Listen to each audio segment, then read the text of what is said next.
орындарды барлықтарының орындарында бар. Дәптерден аша қойып, маған кім оқып береді?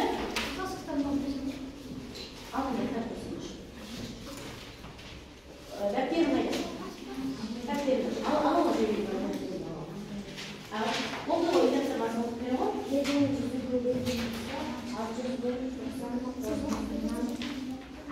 Жақсы, орнынан беріп оқып. Ал сіз оқып. Күшті алыңыз қалай?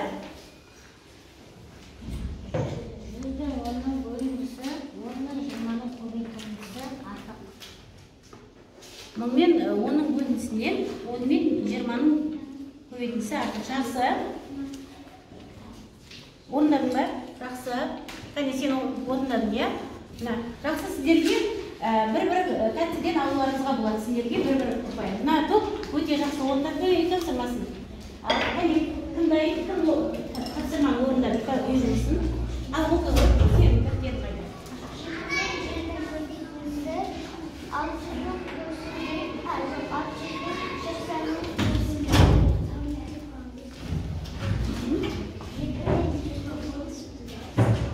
Иә, 690-нан артық. Жақсы. Ал сен оқи ғой?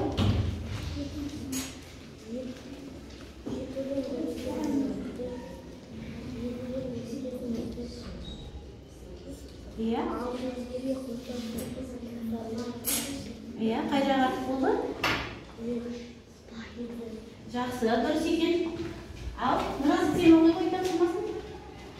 Бұнға бөлеміз жүзді.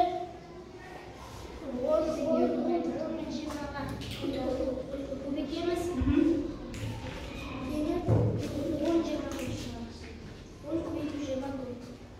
Иә. Жақсы, артық, иә. Ал сен оқы ғой?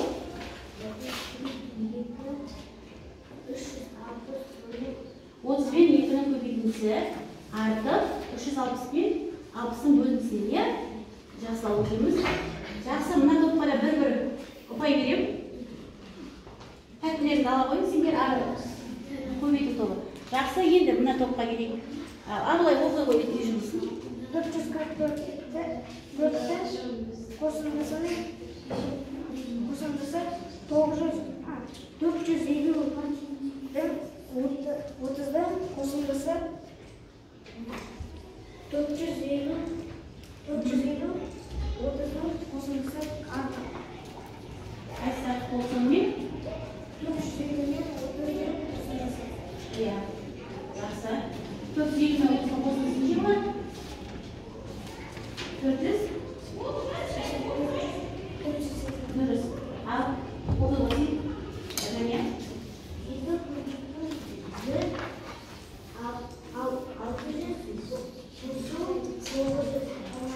Қане, қайсын оқатын? Жақсы оқыңыз, 700 бен 100-дің көбейтіндісі, 600 бен 90-ның қосындысы, 600 бен 90-ның қосындысына 700 бен 100-дің көбейтіндісі артығы. Жақсы, бәрі түгел орындасың. Жасмин, сен де орындасың, жақсы. Кәне? Жақсы. Мынау көрейші. Кәне, жаздың ба түгел? Жақсы, жазуды әдемлейміз әлде. Жақсы, мына топта өте жақсы орындаған бір-бір ұпайдан беремін оларға да. Жақсы, енді келесі сендер. Үй тапсырмасы кімді әйелдерді? Бәріңіз орындадыңыз ба? Ал сен біреуін оқи ғой? 444-ті 9-ға қосындысы, иә?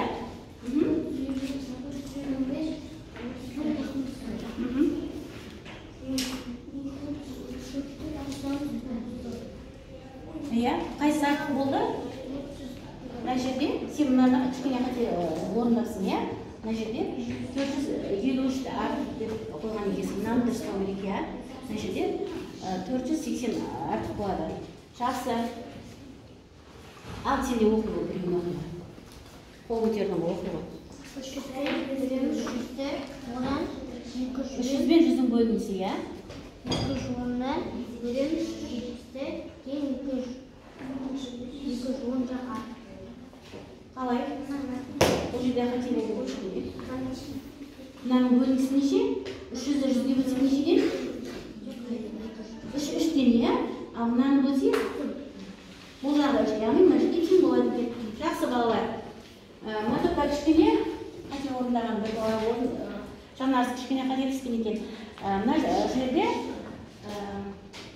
бір ұпайды беріп, жанарсы басқаларыңыз түгел жазып орындап бермейсіңдер. Жақсы балалар, осымен тапсырмасын қорытындылайық. Енді балалар барлығымыз маған назар аударамыз. Үй жұмысын өте жақсы орындап берген балалар.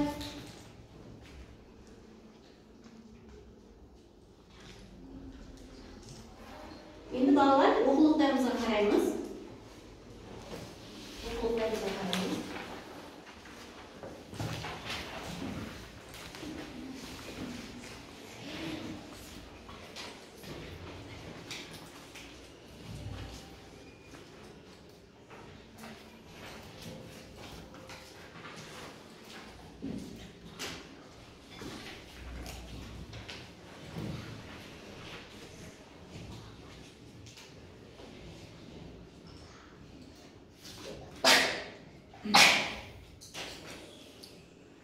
Қазір балалар сендерге әдемі бейнебаян көрсетемін, назар аударып жақсылап тыңдаңыздар.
Тыңдадыңыздар ма?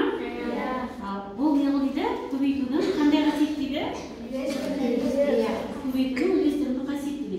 Ендеше балалар, бүгінгі біздің жаңа ұғым, жаңа тақырыбымыз көбейтудің үлестірімді қасиеті деп аталады екен. Бүгінгі тақырыбымыз осы. Барлықтарыңыз оқулықтарыңызға қараңыз, 70-ші сабақ, 71-ші бетте. Бүгінгі біздің сабақта мақсатымыз көбейтудің үлестірімді қасиетімен танысамыз. Көбейтудің үлестірімді қасиетінің білетін боласыңдар. Көбейтудің үлестірімді қасиетінің қалай орындалатынын, қандай тәсілдер бар екенін бірге түсінетін боламыз балалар, иә ма? Енді оқулықтағы бірінші тапсырманы оқыңыздар. Бәріңіз ішіңізден жақсылап бірінші тапсырманы оқыңыз, иә? Бірінші тапсырманы оқыңыз.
қосып, жақша ішіне оны санға көбейтесіз.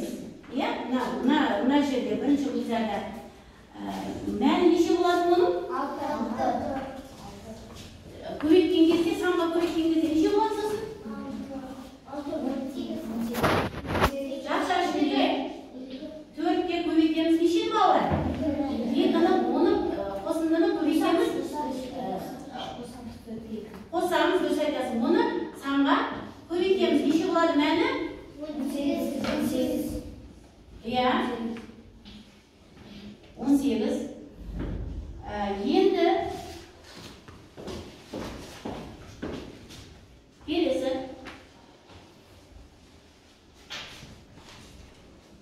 Қараймыз. Енді мынаған қараймыз. Ал мына жерде балалар. Мына жерде қосындыны тауып, оны санға көбейту. Мына жерде қалай қосамыз? Қараңыздар. 2-ге 3-ті қосамыз. 4-ге нешені қосамыз? 4-ге 2-ті қосамыз. Бірінші 4-ге 3-ті қосамыз.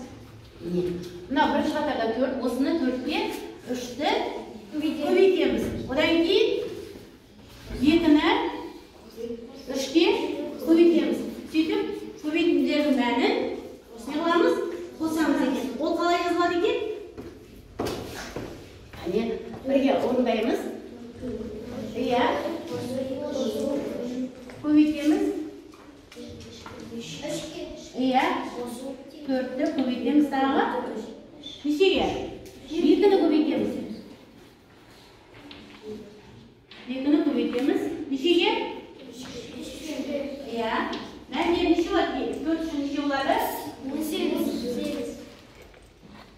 4-ге 3-ті көбейтеміз. Неше болады? 12. Иә. Сосын 2-ні 3-ті көбейтеміз. Неше болады? 6. Иә. Сосын олардың көбейтінділерін не қыламыз? Қосып сабамыз. Неше болады? 18. Бұл балалар қосындыны санға көбейтудің бірнеше тәсілімен танысты. Иә балалар? Бұл көбейтудің ауыстырушылық қасиеті деп аталады екен. Енді балалар оқулықтарыңызға қараңыздар. Естеріңізде сақтаңыздар. Қосындыны санға көбейтудің бірнеше тәсілі бар екен. Қосындыны санға көбейтудің бірнеше тәсілі бар. Бірінші тәсіл қосындыны тауып, оны санға көбейту. Дұрыс айтасыздар. Екінші тәсіл әр қосылғышты сол санға көбейтіп, шыққан көбейтінділерді қосу. Бұл көбейтудің үлестірімдік қасиеті деп аталады екен. Осы жерде балалар, сіздер мына ережені есте сақтаңыздар. Мінекей. Көрініп тұр ма балалар? Иә.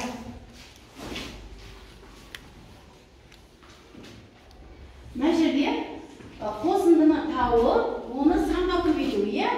Ал мына ережеден әр қосылғышты санға көбейтіп, жеке-жеке көбейтіп, оны көбейтінділердің мәнін қосу. Осы ережені білсек, біз көбейтудің үлестірімдік қасиетін өте жақсы білеміз, жақсы меңгеріп аламыз. Ендеше балалар, бірінші тапсырма сіздерге түсінікті болды ма? Бірінші тапсырма түсінікті болды, иә? Осы бірінші тапсырма бойынша өте жақсы қатысып отқан әр топта оқушыларды байқап қалдым. Мына топта жақсылыққа 1 ұпай берем. Мына жерде Айгерім, Болат Айгерім, Аяғы 1 ұпай берем. Мына жақта Жанияға 1 ұпай береміз. Мына жерде Каусарға 1 ұпай береміз. Жақсы қатысып отырды. Жақсы, ендеше балалар, біз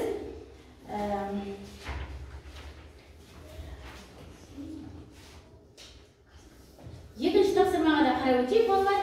Тік төртбұрыштың периметрін әртүрлі тәсілмен қалай тапқанымызды түсіндірдік. Қараймыз балалар, оқулыққа қараймыз барлығымыз. Екінші тапсырманы көрдіңіздер ме? Бұл жерде тік төртбұрыш берілген, иә? Тік төртбұрыштың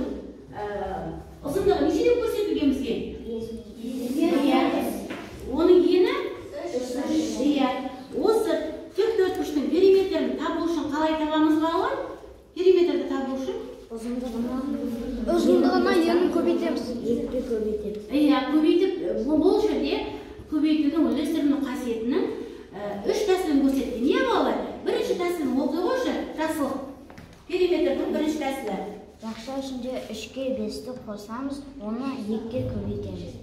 Иә. Мән неше болады? 16 сантиметр. Жақсы. Ендеше балалар, бұл бізге барлығы түсінікті көрсетілген екен. Ендеше біз үшінші тапсырмаға өтеміз. Оқулықтағы үшінші тапсырманы қазір біз бұрыннан сендерге жұптық тапсырма беремін, иә? Үшінші тапсырма бойынша жұптық тапсырма білеміз ол қалай оқитынымызды. Алдарыңызда жұптық тапсырма. Қазір сен білесің бе, екеуміз орындаймыз, иә? Сен мына орындаймыз. Қағаздарың бар ма?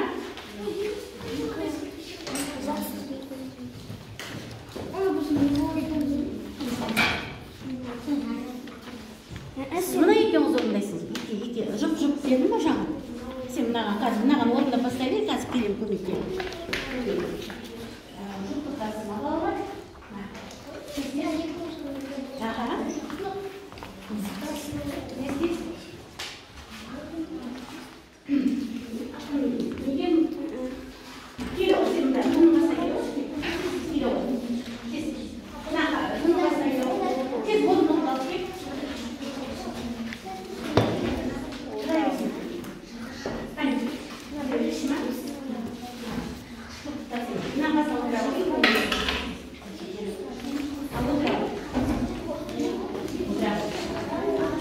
Балалар орындаймыз.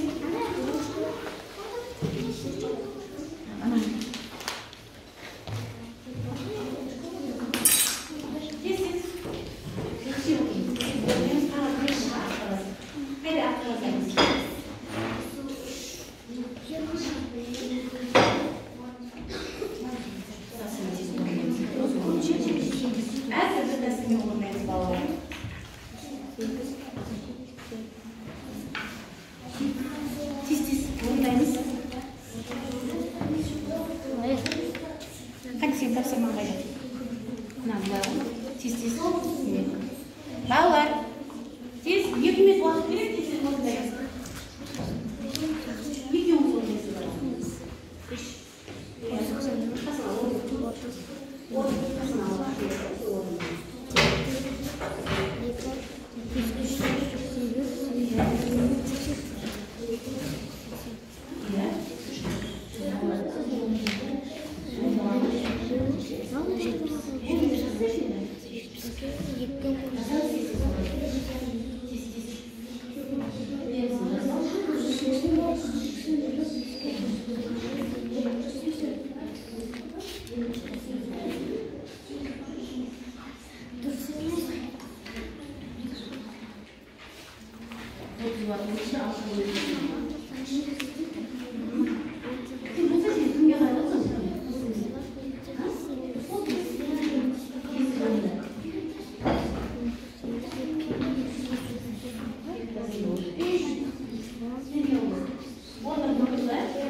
Онға қосамыз, ана 30-ды дүрбес. Қазір барамыз. Қарайыз.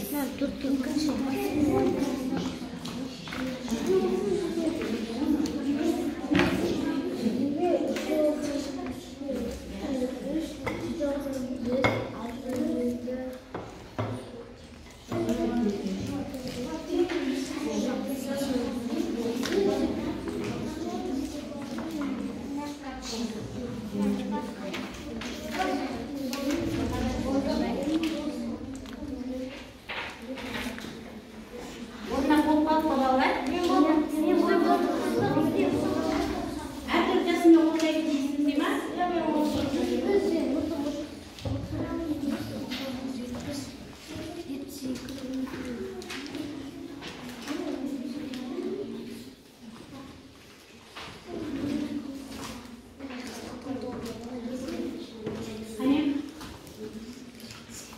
Iya, енді естің қасиетіне тағы бар ғой. Ол кезде естің сандарды, қосындыларды сандарға жеке-жеке көбейтеміз. Орында. Яғни неше істейміз? Iya, дұрыс айтасың. Сен істейміз.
Iya, жақшасын не істейсің бірінші? Неше болды? 3 пен 4 қосындысы неше болды? Иә. Сән сен орындадың ба? Жақсы. Бағдәулет өте жақсы орындап жатыр.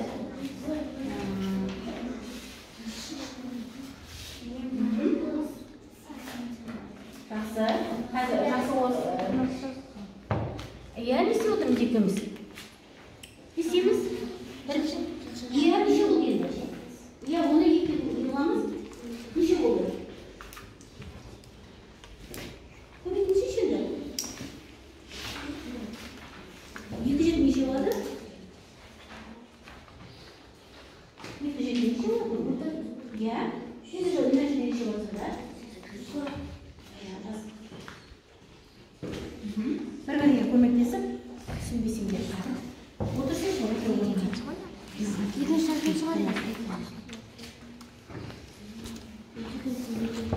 істеңдер. Тез-тез.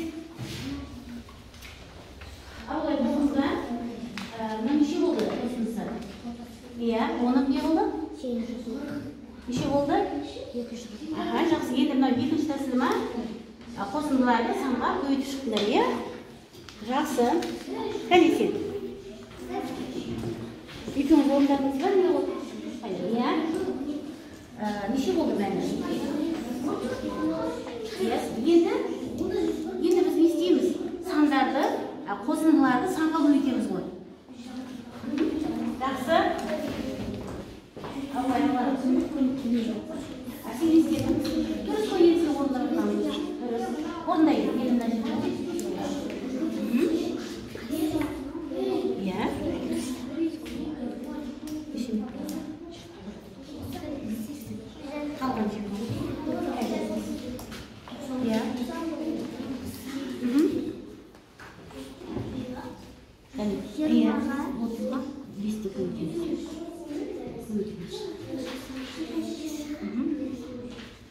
Тез-тез. Мәне тарасың енді. 25-ті бөлесің қанша болады? Соны жаз, 3-ке 5-ті бөлесің қанша? Иә?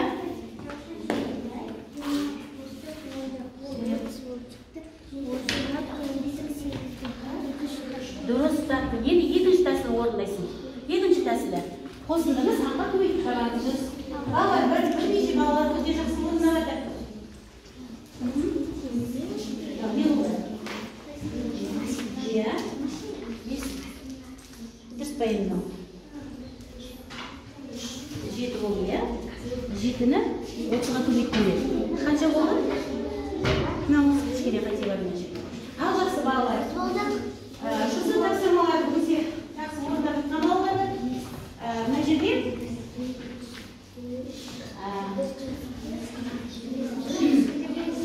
Нұрбол, сен тақтаға жаза ғой. Мынауды алып тақтаға жазамыз.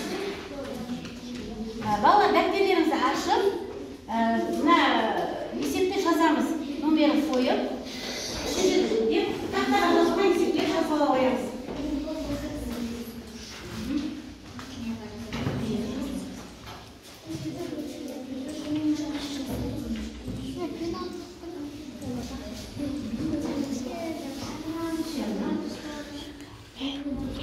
Жақсы. Мына топта жақсы орындары, дұрыс орындары деп жақсылыққа бір ұпай беремін. Сосын мына жерде мына жақсы орындары, мына жақсылықтың жұбы екеуіне бір ұпайдан беремін. Бір ұпайдан. Мына жерде Нұрасыл өте жақсы орындап отыр. Нұрасыл менен Нұрасылдың жұбына бір ұпай беремін. Аярудың тобына тағы да бір жұбына бір ұпайдан. Өте жақсы орындады. Мына жерде Жанияның жұбы екеуіміз түгелі орындадыңыз. Сіздерге де бір ұпайдан. Абылай, өте жақсы орындады жұмысын бір ұпайдан, иә? Ал отырыңыз өздеріңіз. Мына жерде мен қазір Жанарыстың жұбына бір ұпайдан беремін. Жанарыстың жұбына бір ұпай. Жақсы. Сондай балалар. Тақтадан жазып аламыз. Нұрболдың жазған есебін жазып аламыз. Дұрыс па балалар? Орындағаны? Неше дәстүрмен орындады? Екі. Ал жақсы. Орындарымызға отыра қояйық енді. Жазып болдық па? Мәнін бағалау.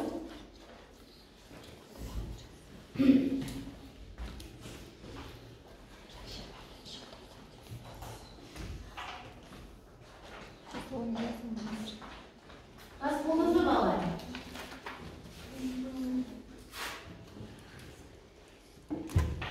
Енді балалар, 4-ші тапсырманы ашамыз. Барлығымыз жазып болдық қой, тездетеміз. 4-ші тапсырманы оқулықтан іздеп табамыз да ашамыз. Бұл топтық тапсырма балалар. Топтық тапсырманы білеміз бе, қалай орындайтынымызды? Онда орындаймыз қазір.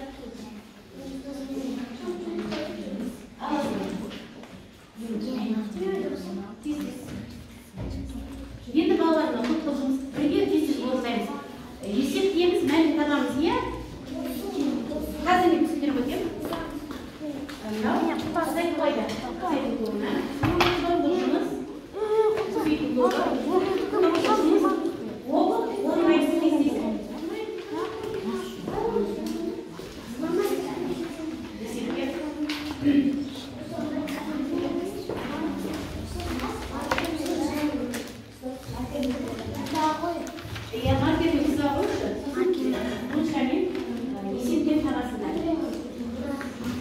Балалар, мына жерде кішкене түсініп бермейді, білеміз ба? Топтық тапсырмада мына жерде не бөліп тұр сіздерге? Иә. Тік-төрт бұрыш па? Қараймыз енді. Тік-төрт бұрыштың нелерін табамыз біз? Периметрін есептеп табамыз, иә? Ендеше тапсырма берілді, орындаймыз барлығымыз. Иә. Қосамыз. Осыған орындауы. Мынаған сызып аламыз.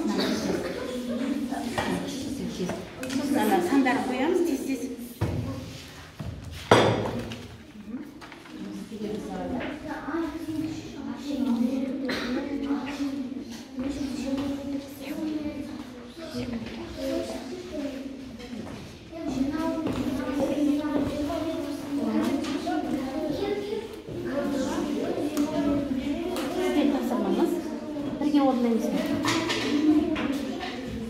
Шаршының периметрін әртүрлі тәсілмен табамыз, 4 сантиметрлік шаршы.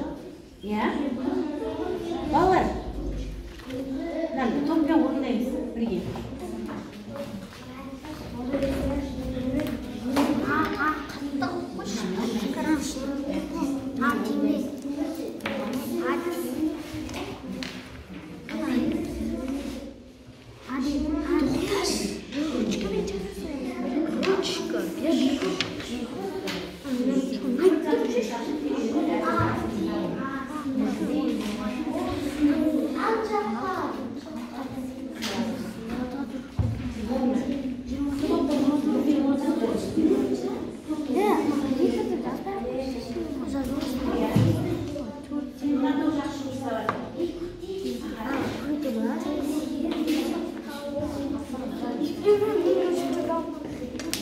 мектептен шығару керек еді.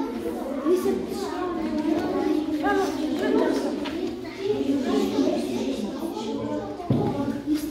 Тезсіз орындаймыз балалар.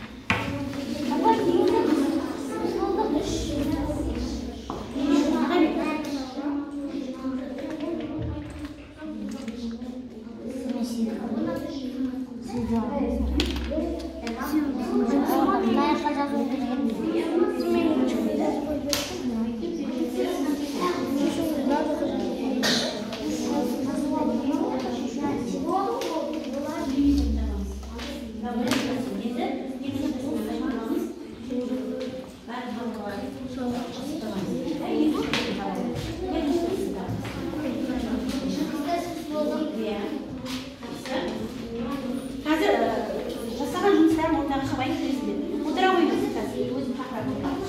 Енді қайсысы тоқтайын балалар? Бола қойын тез. Дайын тоқтар келіп айта берсін. Бөлек тобы дайын екен. Келе қой ортаға тез.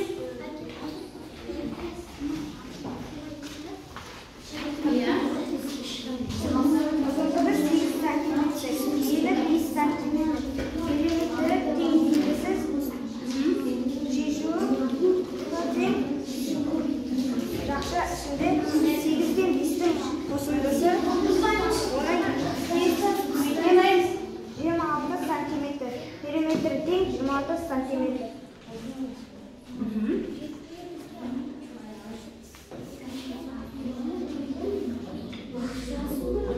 Жарайды, жақсы.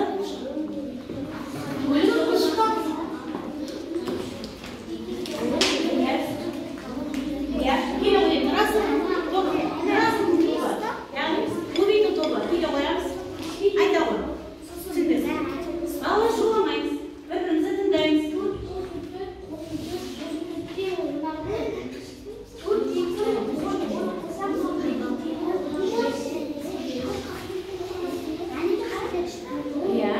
Шашының барлық қабырғасы, 4 қабырғасы қандай болады шашының? Бірдей болады. Өте жақсы. Әрбір топтағы оқушыларына тағы бір пайда беремін.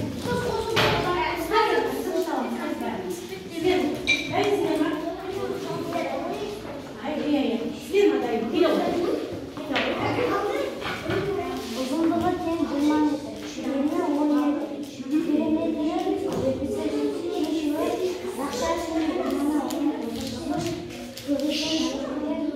Ені 10 метр. Бір ғана тәсілмен орындаған екенсіз, иә? Екінші тәсіл қандай болады бұл жерде? Барлық тәсіл. Сосын оларды көбейту оларды қылсамыз. Жақсы.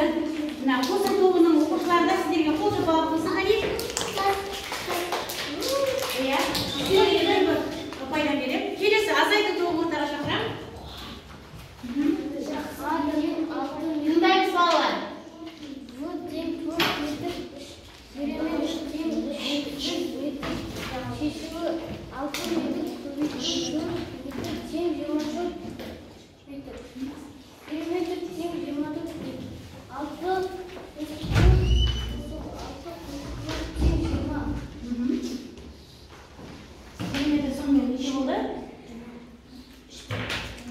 Жақсы, отыра отырыз. Мына азайту тобы да өте жақсы ортаға орындады барлығын. Барлықтарыңызға бір-бір пайданы беремін.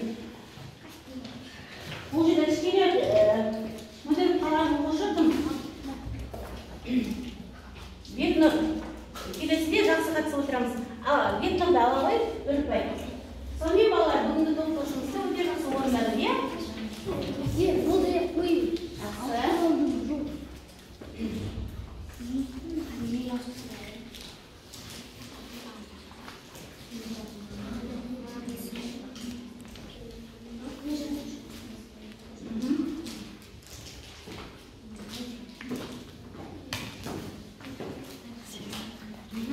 Hadi жақсы.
Қашан алып келдіңіздер бе? Кеше әкеліп қойып Онда кеше біздің балдар сол оғылшық айтып жатыр еді, ойнап жүрді. Күтіп бермей екен.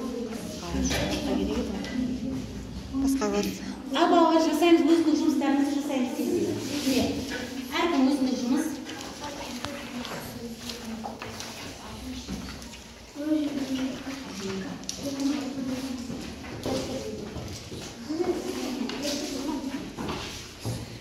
Тесік өзінің жұмыс жасаймыз.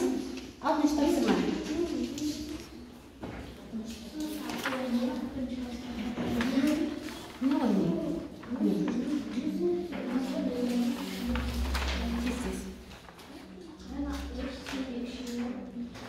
Балалар, бұл жерде оқып түсінгенімізді ауызша айтып береміз.